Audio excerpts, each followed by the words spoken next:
Assalamualaikum warahmatullahi wabarakatuh. Halo semuanya, perkenalkan nama saya Vika Afriani Putri dari kelas HIA2 semester 4 dengan NIM 211020210056. Pada video ini saya akan menjelaskan mengenai teori konstruktivisme dalam hubungan internasional. Sebelumnya, video ini saya buat guna memenuhi UAS mata kuliah Teori Hubungan Internasional 1 dengan dosen pengampu Bapak Adi Joko Purwanto MA. Baik, untuk mempersingkat akan saya lanjut ke materinya. Itu yang pertama, apa sih teori konstruktivisme dalam hubungan internasional itu? Nah, teori konstruktivisme dalam hubungan internasional ini merupakan salah satu teori dalam studi HI yang menyoroti tentang pentingnya peranan ide dan norma dalam membentuk hubungan antar negara. Nah, dalam teori konstruktivisme ini, ide dan norma ini sangat penting dalam membentuk hubungan antar negara, yaitu misalnya antara negara Indonesia dengan Malaysia. Nah, menurut teori ini, realitas internasional tidaklah bersifat objektif dan tetap, tetapi terbentuk melalui proses sosial konstruksi yang melibatkan aktor-aktor internasional.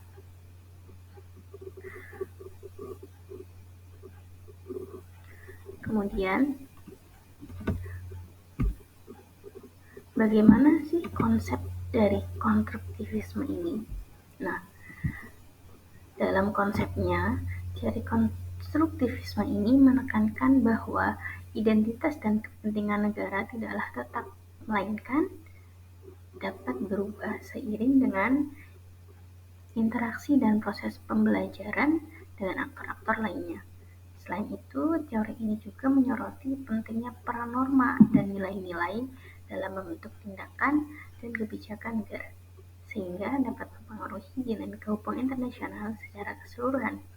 Dalam konteks ini, teori konstruktivisme menawarkan pendekatan yang lebih kaya dan holistik dalam memahami kompleksitas hubungan antar negara, dengan menekankan peran penting ide dan norma dalam membentuk realitas internasional.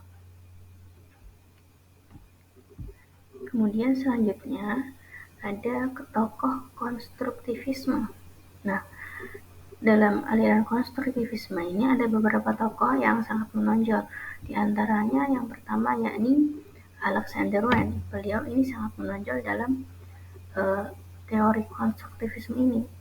Beliau ini mengemukakan bahwa hubungan internasional ini adalah sebuah konstruksi sosial dan perilaku dari aktor-aktor internasional ini dipengaruhi oleh norma dan kepercayaan yang mereka yakini.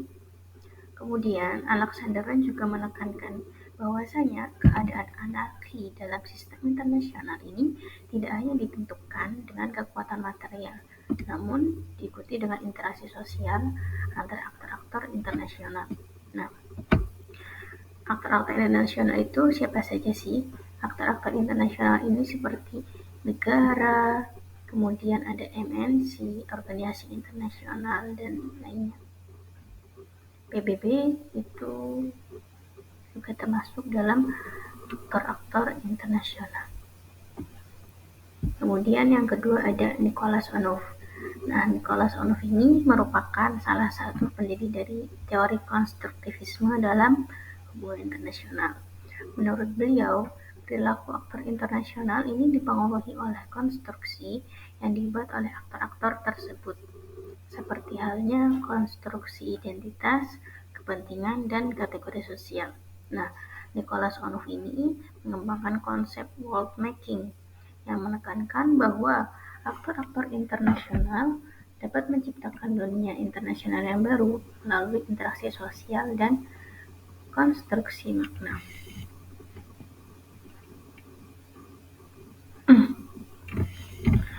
Kemudian yang selanjutnya ini ada tokoh, yaitu Martha Finemore. Beliau ini merupakan seorang akademisi yang fokusnya terhadap teori konstruktivisme dalam hubungan internasional. Nah, beliau ini menyoroti pentingnya penyebaran norma internasional dalam membentuk perilaku aktor-aktor internasional. Menurut Finemore, norma-norma tersebut dapat membentuk identitas dan kepentingan aktor-aktor internasional, sehingga mereka akan bersikap sesuai dengan norma-norma tersebut. Kemudian ada lagi Emanuel Adler. Nah, si Emanuel Adler ini merupakan juga seorang akademisi yang juga beliau ini banyak sekali berkontribusi dalam pengembangan teori konstruktivisme ini.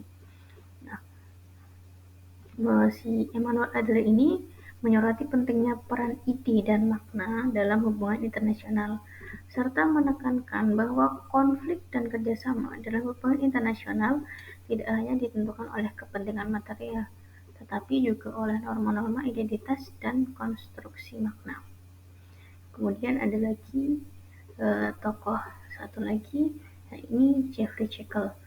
Beliau ini merupakan sama saja dengan Emanuel Adler dan Martha Finemore, sama-sama seorang akademisi yang berfokus pada konstruktivisme dalam studi keamanan internasional.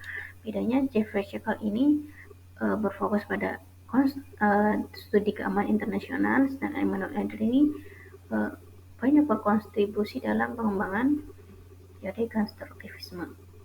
Nah, si Jeffrey Jekyll ini menyoroti pentingnya peran identitas juga dalam membentuk pijakan keamanan nasional, serta menekankan bahwa identitas tersebut dapat berubah dan beradaptasi melalui interaksi sosial dengan aktor-aktor internasional lainnya. Nah, kemudian selanjutnya ini ada sejarah teori konstruktivisme. Nah, awalnya ini sejarah teori konstruktivisme dalam hubungan internasional ini berasal dari pemikiran filsafat konstruktivisme. Pada tahun 1980-an, terdapat kebutuhan untuk memperluas bidang studi hubungan internasional karena adanya perubahan signifikan dalam hubungan internasional pada saat itu. Hal ini mendorong para akademisi ini untuk mencari cara bagaimana memahami dinamika hubungan internasional saat itu. Pada awalnya ini, teori konstruktivisme ini kurang mendapatkan perhatian dibandingkan dengan teori-teori lainnya seperti realisme, liberalisme, dan lain sebagainya. Namun, teori ini mulai mendapatkan perhatian pada pertengahan tahun 1990-an ketika beberapa akademisi mulai mengembangkan teori ini lebih lanjut. Nah, pada saat tahun 1992 itu, tokoh yang sangat terkenal yakni Alexander Wayne. Beliau ini menerbitkan buku yang berjudul Anarchy is What States Make of It: The Social Construction of Power Politics, yang menjadi karya penting dalam pembangunan teori konstruktivisme. Nah, bukunya si Alexander Wayne ini mengusulkan bahwa negara-negara dalam sistem internasional ini memiliki ketergantungan terhadap konstruksi sosial dan interaksi sosial yang membentuk identitas, kepentingan, dan norma-norma dalam hubungan internasional.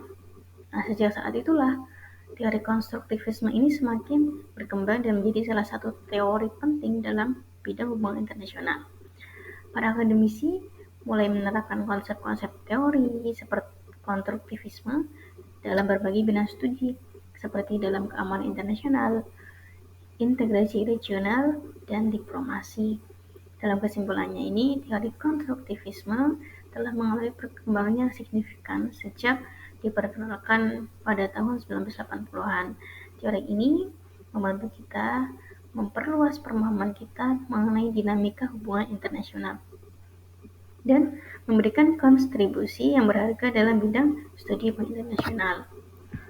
Nah, mungkin seperti itu penjelasan dari saya. Terima kasih.